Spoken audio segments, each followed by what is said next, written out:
Hey guys, welcome back to 20s Decoded, the podcast where we discuss lifestyle, work, and just life in your 20s. How are we doing today, Penelope? I hope life has been treating you well these past couple of days. Yeah, it's been great. Actually, like the sun is out today in San Francisco. It was raining for a while, so I went outside. I just went to the gym, so I'm honestly still in my gym outfit. Today was a little bit busy. I took off yesterday afternoon, so I've been just trying to catch up with some work again. And unfortunately, I have been working, and I only took a small break for dinner, but I've been working. And right now it's 8:30, so looks like hopefully I won't be working for the rest of the night. So I'm happy to be talking to you at least, and it's a nice break from my day, my crazy chaotic day. Work Yeah, life balance, work-life yes. balance. It's been more work, less life balance lately. But actually, it's the topic of today. Today we want to discuss like health in your 20s, how to build healthy habits, how to maintain them. So I feel that we have a bunch of experiences to share about that. We are not healthcare professionals, but we are just like speaking on like about what we experienced, what we noticed from those experiences, and maybe if you can derive some cool ideas about what you can implement in your days or in your day-to-day life. Exactly. It could be Honestly, like great. these are like about like transitioning from like the college life, the partying, the waking up at sleeping at 4 a.m., waking up at like 8 a.m. for classes. This kind of transitioning from going from that college life to this adult life and how people naturally just transition from it and how we did it. And honestly, I think like we are doing pretty well. We have a very good work life balance, and we can speak from our own experiences. Again, like Penelope said, that we're not professionals, but this is how we have been able to excel and be more efficient in our day to day lives. Yeah, and actually, this building healthy habits part is also part of the reason Yeah. why we are friends because we both go to the gym. It all ties back to this Stretching in the exact middle of the moment. So office. it's funny. So where do we want to start today? Maybe you mentioned like sleep being a bit disrupted in your college year. So I feel that it could be a good way to kickstart this episode because sleep is really like one of the I feel one of the main pillars about maintaining a healthy lifestyle and No, I striving certainly in your agree. 20s. Honestly, we can just start back at like college, like us being freshmen, sophomores, as juniors, etc., right? And like as any college person does, we're partying, we're hanging out with our friends, our roommates, we're doing playing board games, we're drinking, we're all having all this kind of fun, right? And we don't have any care in the world. So we're out, we're doing these kind of stuffs, and like we honestly you don't sleep too much in college. I don't know what the statistic is, but I can tell you from my own experiences, maybe I've averaged 4 to 5 hours of sleep a night while I was in college. I was one of those kids that I was like taking between 18 to 21 credits a semester, and it, That's a lot. it was a lot. And yeah, so like we would be me and my roommates would be doing work till 3 or 4 in the morning, and we would be waking up for our 8 a.m. classes. I remember vividly in freshman year where I would be like my friends and I we would switch off on going to class and sharing the clicker. Do you remember the clickers from back in the day? When you go to a classroom, you have to click in an answer on the board. Did you guys not have that? I did. So We basically did not there you have have that. this device where you have to go to the classroom and you have to log in through a code that they provide at the beginning of the lecture, and you have to answer these questions to show that you're attending class, quote unquote attending class. So what my friends Oh. and I would do is that like we've established one person to go into the class while the other two people sleep in the morning. This is a Monday, Wednesday, Friday class from 8 a.m. to 8 like 9, and none of us wanted to wake up on time. And this class is on the other side of campus, so this takes about like a good 20 minutes to walk from there, and we would be doing this constantly. And I guarantee you, like, I mean, like, I was designated for a couple of those, and I think I got like a guaranteed 3 hours of sleep. But going back to the point, right? Like, we're coming from this lifestyle of from going from this 3 to 4 hour lifestyle, 4 hours of sleep, to going to 7 to 8 hours of sleep in the work, right? Work life, in the workplace environment, right? And at least from my own experience, like, I didn't start work immediately after undergrad. I went to grad school, and then I went to work at my first job at a pharma company. And I pretty much thought, like, in grad school, a lot of my classes were in the evening, so I still kind of adopted that philosophy, that lifestyle and philosophy of sleeping a little bit less, working out in the evening, and sleeping pretty much at like 1 a.m. usually every night, and waking up at like 9, 10ish, because I didn't have classes in the morning. I just had homework to do. What was your experience like in college, Manila? Yeah, it was a bit different, to be honest, because Hmm. so it was back in France.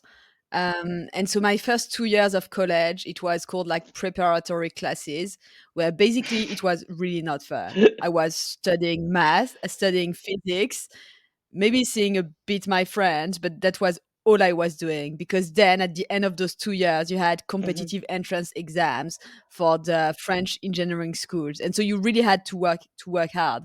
And I was lucky enough to be in a college where they really emphasized the Uh, importance of sleep, meaning that there was a curfew at wow. 11 Okay. p.m. So I had and people were like in the next to the rooms from actually we did not really have a choice whether we were sleeping or not. So it was actually a good thing, just like to build healthy habits around Ah. sleep. Then after those 2 years, I went to engineering school, and it was a bit Mhm. less rigid when it comes to the sleeping to the sleep regimen. But to be honest, I feel that I still maintained this more or less those habits with sleeping at regular hours and so on, even if sometimes I Mhm. allowed for some wiggle room. But I feel it's just when I don't sleep, and you've seen me when I don't sleep, it's bad. Like it's I'm really not functional. Even if I miss only like 1 hour or 1 hour and a half compared Mhm. to my regular schedule, I cannot function normally. I'm not nice. It's just sometimes where people are They're like hungry, they hangry, are really yeah, mean. yeah. When I don't, yes, when I don't sleep, I'm S mean. Yeah, no, no, Yeah, so, like, but all these like, balances that you built, it was built very early on in your lifestyle, so you kind of adopted this and brought this into your college lifestyle, is that correct? It was ingrailed. yes, yes, that's correct. Even if there is like some wiggle room, but like the rule of thumbs that I have is that I have, let's say, I go to sleep at that time. It was 11 p.m. and I allow for maybe like one cycle before or one cycle after, meaning 90 minutes before or 90 minutes after, meaning that I could go to sleep anywhere. Like on some days, let's say if I have a Right. party and so on, I go to sleep at You're talking like about 90 REM minutes sleeps, after REM 11 p.m. cycle or like, sleeps. yes, the cycle, Yeah. the sleep cycles. So yeah, so that basically I miss like one cycle, and I can just like move this cycle Mhm. to the other one. So that's kind of the rule of thumb that I have, and I know that it worked for Wow, me. okay. So So you learned very early on. I personally did not learn until I actually started my first job. And what kind of happened was that my grad school was in Boston, and my first job I ended up going to San Diego. And a lot of my team, basically everyone besides my boss and I, were based in the East Coast. So we would have at least once a week 8:30 a.m. call on the East Coast, which means a 5:30 a.m. call on the West Coast. And these are weekly calls, and so once a week calls. And I was like, okay, if I'm going to be waking up at 5:30 in the morning, it might as well be productive and get something done. And I kind of learned to go to the gym at this time in the morning, and it slowly like I get I can tell you from my own experience that for the first 2 weeks, I did not wake up at all. I missed those calls. It was so difficult because I was never used. This is like you're switching your brain Yeah. to a different time. You're resetting your circadian rhythm, right? And the hardest part was the beginning. So when I was trying to do this, I would get up at like 6 o'clock instead of 5:30 or 5 o'clock, and I would try to get to the gym right before my call started so I can work out. And this is a call that I did not have to speak on, maybe say a couple of words, but I just had to show my presence there, and I had to listen on that call. So I what I had started doing was that once a week I would try to do this, and then I started bringing in more and more days into this routine of mine, where I started going to the gym at 5 in the morning over there and taking those 5:30 calls, which ended up making me do which ended up making me go to the office, which the office was about a 10-minute drive from the gym. I started work at 7, and I actually ended work at 3 o'clock. So that actually, like, I was able to get my gym routine done in the morning. I felt more productive. I actually felt more awake doing this because I was already active. My heart rate was up. My mind was clear, and there's several studies out there that I had read back then that said that you become your most efficient in the morning time of the day. Yeah, that makes total sense. And I think that the reason why it worked so well for you is that after those 2 weeks of maybe some, Hmm. adjustments and so on, in fact, you had the habits of going to the gym in the morning. So it was not really a question, meaning that you you woke up and then it was automatic to Right. actually go to the gym. For me, it's more like Okay. in the afternoon that I go to the gym now that I'm on the West Coast because I Right. also work New York time.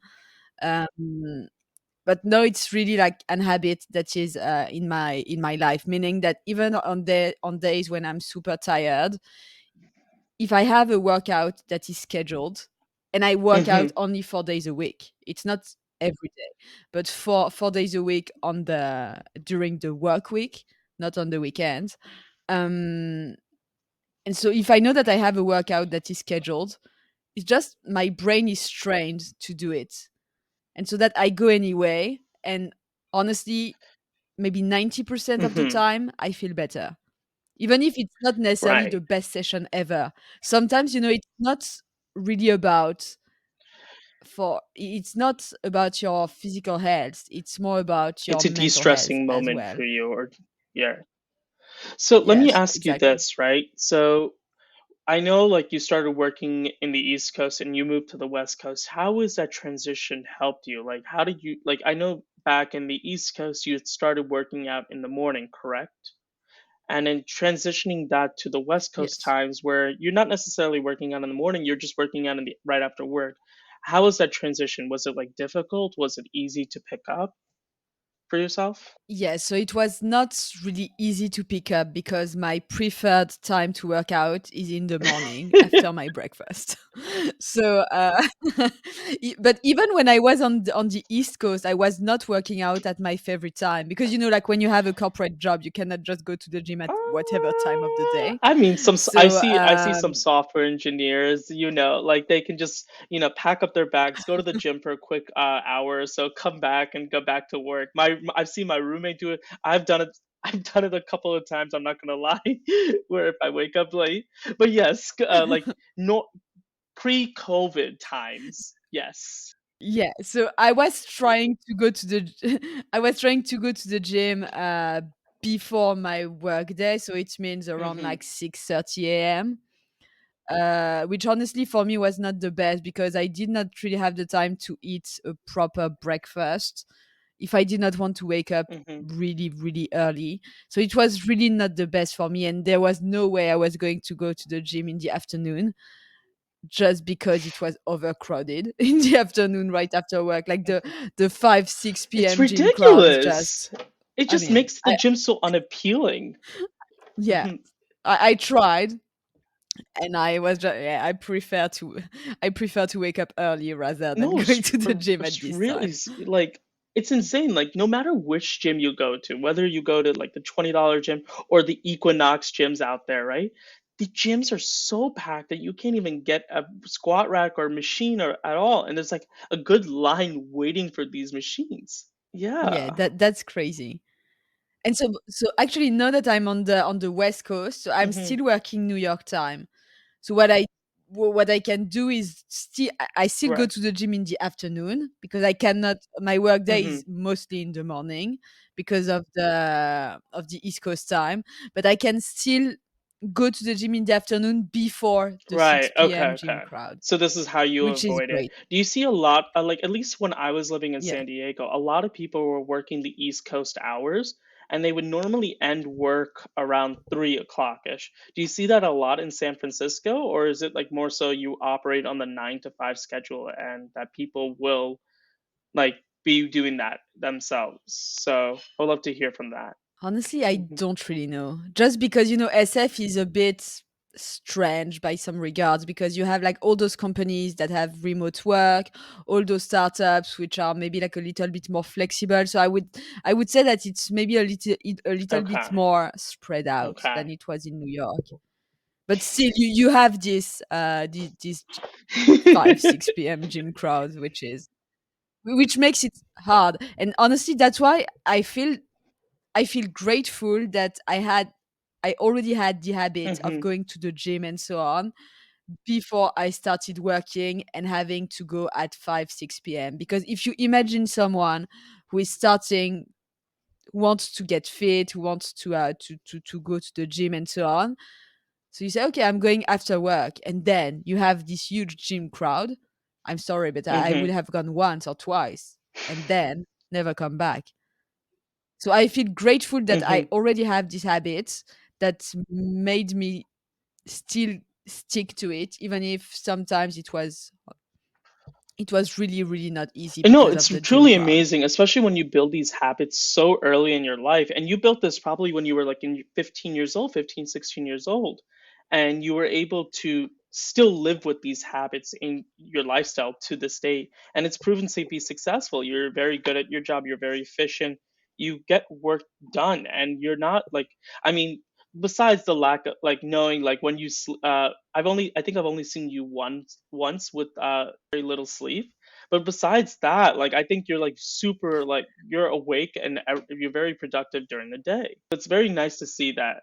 Like I kind of want to Yeah. transition the conversation away from like kind of the working habits and more about the eating habits that you've established into your lifestyle as well. Like can you expand upon that for me?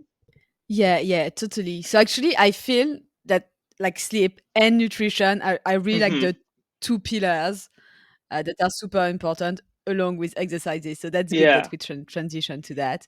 Um, so to be fully transparent, everything that I'm gonna say about just like health and so on is comes mainly from the fact that I am lucky enough to be able to afford to have a Mhm. lifestyle and fitness coach. So a lot of my knowledge comes from that and from working with her for the past 2 years.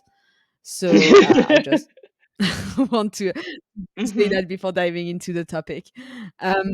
So yeah, so for the nutrition, I feel that what's really made the difference for me was to learn that food is not the enemy, because I feel that we have so much disinformation, whether on Instagram, YouTube, I mean all over the internet, about just like, protein is bad, protein is good, carbs is bad, carbs is good, fat is bad, fat is good. Then what are you gonna eat? Are you only gonna I drink mean, water? we are hydro homies, Tell me Penelope. what. We can survive off water. That's completely okay. But sorry, continue. But yeah, honestly, before, I feel that what really made the difference was to understand from a scientific point of view what was important in order to maintain a healthy body, and not only a healthy body but also a healthy brain, which meant deconstructing all the false knowledge that I had from before. Because at some point in my life, I was Hmm. afraid of eating protein. So I was really not eating enough proteins, um, which, as you can imagine, was not really good from a Hmm. muscle standpoint and from many other aspects. Then I became afraid of eating carbs, which for a French person is not really convenient because bread is carb. So, so honestly, I was only eating like Wow. veggies. Okay. And then I was also afraid of eating fat. So, just like it was bad. And then when I really started to say, okay, you cannot live like that, because I had literally no energy. I had no energy during the day. I just Hmm. wanted to sit on a chair. I wanted to sleep all day long. And I had this constant brain fog, which was just due to the fact that I was not fueling my body enough, and I was not giving the right nutrient in order to Wow. fuel my body. So little So, by like, was this little, happening while yeah, you were in college, or was this happening during the work when you started working for the first time? I would say that it was a slow transition, like from basically right from the start of college up to Hmm. graduate school, and then when I started working. So it was Wow. a really long time. Actually, it So you was a kind of went really with your really own long time. journey through your own journey through the foods and like your different like enemies per se, like in each like time, each moment of your life. When did you come to that realization that food was not your enemy, but like how did you when did you start looking at like start eating carbs and maintaining this very healthy lifestyle that you are using today? Basically, I had no choice, quote unquote, because because I was at a point where my Hmm. nutrition was so bad that my body was just not functioning normally. I perfectly remember. I think that I went to this free Equinox day and so on, and they had like this in body scan, in order to measure the Yeah. body fat percentage, and it was less than 10. Less than 10 for a woman is really basically you have no body fat, and body and so I must say that I come from a place where I was like a bit chubby, quote Hmm. unquote, when I was a kid, and just like I I never really had a good relationship with exercise, diet, and so on. But I feel that so many things, and it's also the case Yeah. for so many people, but the fact that nobody is talking about it makes it super hard to actually take actions and notice that it's not necessarily your fault, and you should not Hmm. feel guilty about it, because there is always a way out. Right. If you get some help, if you get some support, you can really find So your way is out. Did you experience those kind of things as well? Not necessarily the same thing, but I will just like, say, like, coming from college, I had very unhealthy eating habits. I was eating fried food a lot. I did not eat like I barely ate any protein, any vegetables. I was just, having like the typical like McDonald's type of meal on campus. And unfortunately, I mean, like I didn't care too much about it in college. It was food. Food was just getting me by, right? I really didn't look too much into it. I honestly I did not start looking into food until my first full-time job, and I had created this plan, and I remember this very like it was like yesterday. And it was after New Year's, and I had decided, okay, I'm going to take my life in order. I'm going to stop drinking. I'm going to eat healthy, and I'm going to make sure I am ready. So I signed up for a Spartan race actually in June, and I told myself my New Year's resolution is not to drink till June and to get into the best shape of my life actually.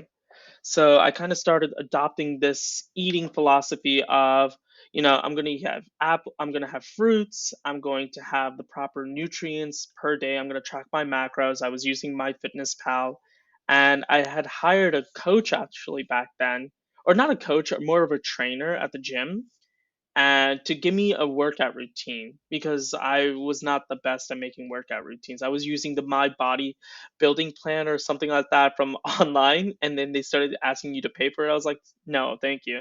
I kind of wanted more of a targeted training routine for myself.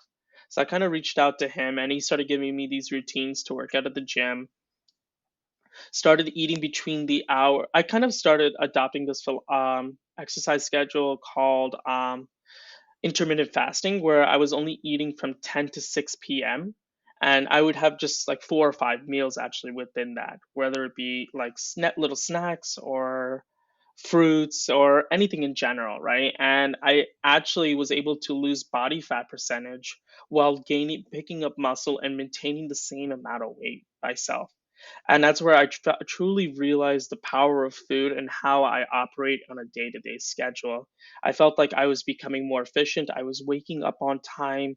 I was getting more work done. I was becoming very productive, actually. And I felt like my lifts had gone up. I was lifting PRs, and I felt the best shape of my life, actually. And unfortunately, the pandemic couldn't have come at a worse timing than that. And in the middle of March, that all went to the garbage can, and everybody started like I moved back home with my parents, but that's for another story. But I truly realized the power of food in that one moment, and ever since the pandemic had ended and I've been living in New York, I've truly tried to adopt that philosophy of watching what I eat and not like fried food is okay. You can indulge on it once in a while, but I try to stay away from it as much as I can. And you truly like Yeah. I kid you not.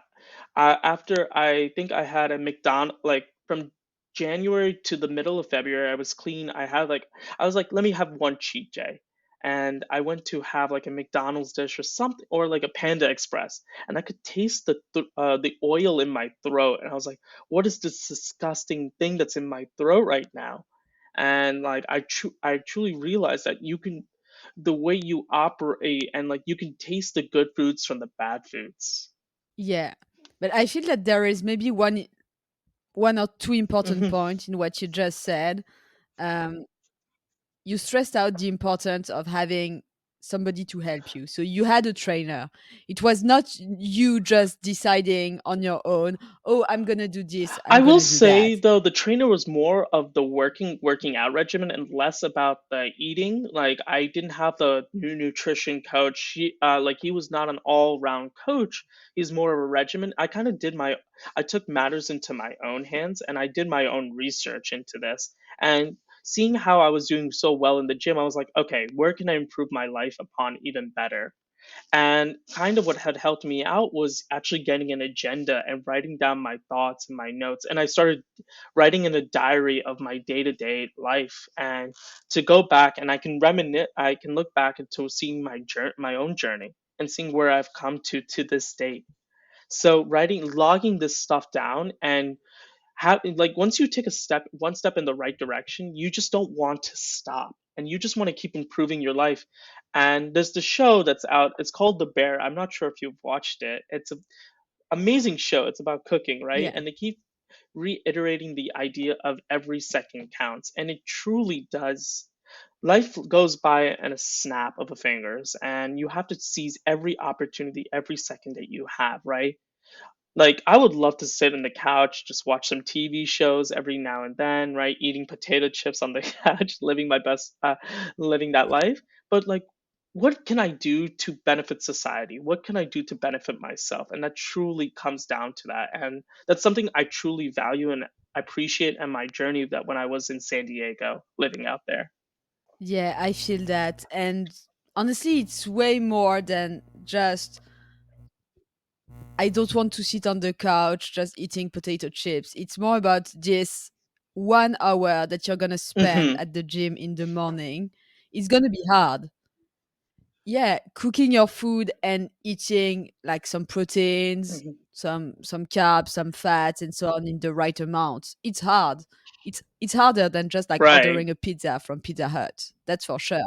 But you need to choose your hard, because is it harder to do it right now? It takes you like maybe like, Mhm. I don't know, 90 minutes per day, including, Right. preparing your meal and so on. But it's way easier than being 40 years old and not being able to carry your kids, or to go to carry your groceries and so on, or Mhm. even to go on a small hike because you're not able to do the activities that you love because you did not take care of your Exactly. body It's and of better your to build mind. these lifestyle changes. It's better to adopt these lifestyle changes now before you go into that period of your life where you start having kids, you meet your significant other, and you settle down. These changes are ha- easily able to happen right now at this current stage of your life because you're only helping yourself right now. You don't have any other responsibilities. You don't have any people to look after. These You're looking after yourself, and yourself should take priority number one in this case. Yeah. Yeah, I completely agree. But so you mentioned that you signed up for this Spartan race. I assume that you did not did it because Unfortunately, of COVID. no. I was able to do it the following year in City Field and the Met Stadium, actually in Queens, and then I did another one, a 10K, in northern New Jersey, and it was one of the hardest races I've ever done. It was a 10K with no, was it? It was a 10K with 25 obstacles, and honestly, if I was in the shape that I was back in 2019, I would have done so much better than what had done in that race. To be honest, like COVID really, like, we can save COVID for another topic, another day, but like that really had changed my whole lifestyle around, and I think the food habits that I had built before COVID and the routine that I had built was truly one of the best experiences of my life. The no drinking part, I think, was a little unsustainable for me personally. I do like to have an occasional drink here or there, but like I think in every other routine out there, waking up at 5 o'clock, going to bed at 10 o'clock at night, establishing this routine where I have 7 hours to sleep at night was the key like the key foundation to me operating on a much better lifestyle. And I think you can attest to that as well, right? Yeah, yeah, totally. And really what I got to understand was that it's not so much about trying to be perfect about Hmm. my sleep, about my nutrition, about my exercise, because I tried to be perfect. I listened to Right. every podcast that you could find. I read every book that you could find, and I tried to Hmm. implement everything, like everything. But the thing is that it was not good for me. It was not aligned with the goals that I had.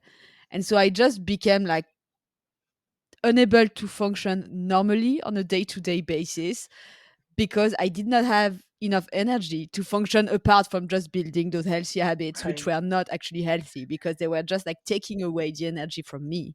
So it's really what Hmm. works for you. And what I like to what I like to use is basically you have those non-negotiables Hmm. that you can have during your days, which are maybe between 5 and 10 habits that you build. Maybe you start with two, but you build them around like from time to time, and then you can say, okay, even on the most chaotic day, you can come back to those healthy habits, and you know that you're still gonna check the the part of your day which is Hmm. taking care of my health. So for me, one of those healthy habits that work, and again for me, it's I aim to have around 8 hours of sleep. So I would say maybe like 8:30 in bed because Hmm. I like to read before bed. Um, I like to drink water, so I always have my water bottle with me, and I'm drinking a lot. Like I don't know how much I'm refilling it during the day, but it's a lot. Um, like eating my my proteins. I aim to have around like maybe 1 pound, 1 gram um, per 1 gram pound. of protein, Mhm. yeah, per pound of body weight. Um, I have everything that relates to just. I try to do one breathing exercise per day, just because it's good for your nervous system. I tend to have a nervous system which is like a little bit, you know, all I around the could, place. yeah. Just like having Yeah, our trip to San Diego. Oh my God. She would not stop walking. She was always walking. She was always up. She honestly, vacation was like her working out. Like she was still working out during her vacation, which was still like I think like I personally take a break, but she was working out and she dragged me along. And I truly am grateful for her doing that. But I was like, oh, at the moment, I was like, get me the hell out of here. I was super tired as well. The thing is that on a given day we had so many things to do. I think that one day we did like workout, then we went kayaking, So then we went we into the went. waves out there. Oh God. Honest, honestly, It was a lot. we gotta do another trip out there. It was a lot of fun, but it was so chaotic. But that's just you. That's the beautiful thing, though, Penelope. Like like we're talking about your routines, your non-negotiables, right? Like, and these, like you said before, it's very subjective, and it's very narrows down to you. Like where you prefer 8 hours of sleep, I can survive on 6.5 to 7 hours of sleep, and I feel great after I do that. So, like, I think, like personally, from your routine, hearing from your routine, like I would love to hear the rest of your non-negotiables as well, like just knowing from your own experiences, because I have not personally established that, but I would love to hear that from you. I try I try to aim between 12 to Okay. 15,000 steps a day, um, which is honestly for me it's Hmm. it works well. Just because I have a treadmill that I use during meetings. You guys, I kid you not, like we have our meetings and she's just walking there like nothing's going on. It's really bizarre, but it's really fun to watch her do it. Yeah, I can actually take notes and so on. And I feel that, I'm more focused when I do it, because you do not have when you're on Zoom, sometimes you have the temptation to Yes. be on your phone, to go open another window on your computer. If you try to do that while you're working, there is no way you're gonna stay on the treadmill. I think You're it's just one of the gonna most fall over. impressive skills like that you have. You're able to walk while coding, while writing notes. I don't think I can do that. And maybe I have to try it out. And maybe I think that's a skill that you build over time, correct? Yeah, yeah, and You I converted converted our a few VP people to from that the to that. from the company. So I feel that what's super important is also, so you have those non-negotiables and you try to do Hmm. it every single day. So when I started doing it, I started with 5. And then from time to time, as my habits were really ingrained, I was able to add more. But really, it's if you try to take control of your health in your 20s, you shouldn't you should not aim to do Right. everything perfectly, because trust me, I've done it. It becomes It overwhelmed. it's It's likely not overwhelming for gonna you, work. right? You can't oversaturate yourself with this kind of stuff. You have to take baby steps to go in that right Yeah, direction. Like you said, you build 5 steps, and I'm guessing that you yeah, bent on to build added like an additional step every week or every month or whatever. Correct? yeah. Yes, that's totally right. So there is this first thing, which is about starting small. Then the second thing that is super important is having knowledge around what you're doing and reaching out to the right people, to Mm-hmm. people who are knowledgeable. Again, I was fortunate enough to be able to afford having a coach. I know that everybody is not able to do it, but please do not follow all Mm-hmm. those weird workout routines that you can find on Instagram or TikTok and so on, and try to follow people who are actually giving some scientific knowledge, who are mentioning papers that they've read, who are like an audience that seem to be Mm-hmm. trustworthy and so on, because it can really go badly. So you do not necessarily have to hire a coach, but just always ask yourself this question: is this workout routine sustainable?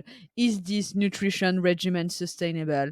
And why should I do it? Is it scientifically right to do it? Because our body is science. That's a beauty also, yeah. So Honestly, you like building these routines are very yeah, subjective, but the body is very similar to every other body out there, right? Nutrition is key. And yeah, that's the beauty of the beauty is the internet is there and it can be your best friend or your enemy. So use this to your advantage. Do your research. Penelope used a coach and she was able to build these routines by listening to podcasts and people out there. I was able to build my routines by doing a little bit of research. I had my trainer as well, but I you can definitely do research online to build these bet routines out there. And these are all subjective. What works best for you and what makes you operate super efficiently, right?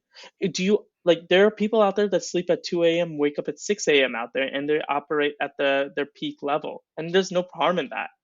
But maybe that doesn't work for you and maybe it works for them. So try to find your best out like when do you give your best output? That's the best way to say it. yeah. And maybe sticking with it long enough, because with the thing is that with Instagram or YouTube, you are Mhm. constantly overwhelmed with all those new habits, like the $1 million, I don't know, like bedtime Yes. routine or whatever. But the thing is that the reason why it works for this specific person is because he or she has done it for maybe the past 6 months or the past year. And it works because so this person Mhm. sticked with it long enough and it was right for this person. So take everything with a grain of salt and do not jump from workout routine or nutrition regimen from nutrition regimen, because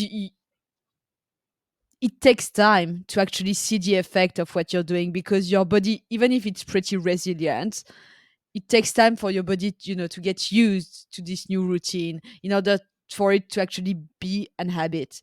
But if you switched every time you have a new routine, it resets everything, and so you cannot even see the Yeah. effect It's of what funny you're because I was doing. telling Penelope earlier today, right? Like when I have my circadian rhythm, like which is kind of your clock's mental it's like your body's mental clock.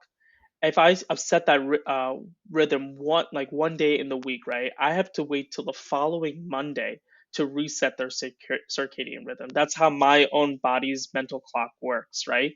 So when you find that schedule, stick to it and stick to it very well because once you break off that routine, it's very hard to get back onto it, and you want to make sure you're on. You stay firm on that routine. Yeah, which is, and maybe it can be the last point Hmm. of today's episode, but one way to actually make sure that you're able to stick with it maybe 80% of the time is to surround yourself with people who make it easier to actually stick with it. Because let's say you want to eat healthier food. If you surround yourself with people who are eating from Pizza Hut, or let's take another name like McDonald's, uh, um, then it will be super hard, because every time you go out, you go to those restaurants, and your friends are just like, it's not that they do not want your best, it's just that they do not understand Yes. why it matters to you. And so one thing that really made a huge difference for me was to surround myself with people who actually understood my goals and were supportive of it, even if they did not necessarily want to do it They themselves. encouraged you to pursue those goals and did not force you to do something that's not in your best likelihood. Correct. Hmm. Yes, yes, that's right. So surround yourself with just people who support you, even if they do not exactly have the same goals, but just supporting you Hmm. and being there is really a key element when you start to build. I could healthy not have habits. agreed more, Penelope. One last thing I would love to add to that, like, is while even having great friends, I think having an agenda is the key mindset to building these healthy habits as well. Like Penelope had mentioned before, these 10 to 15 non-negotiables. Well, if you start off with five non-negotiables, log them in your agenda and log them in your agenda and put it for every day of the week out there.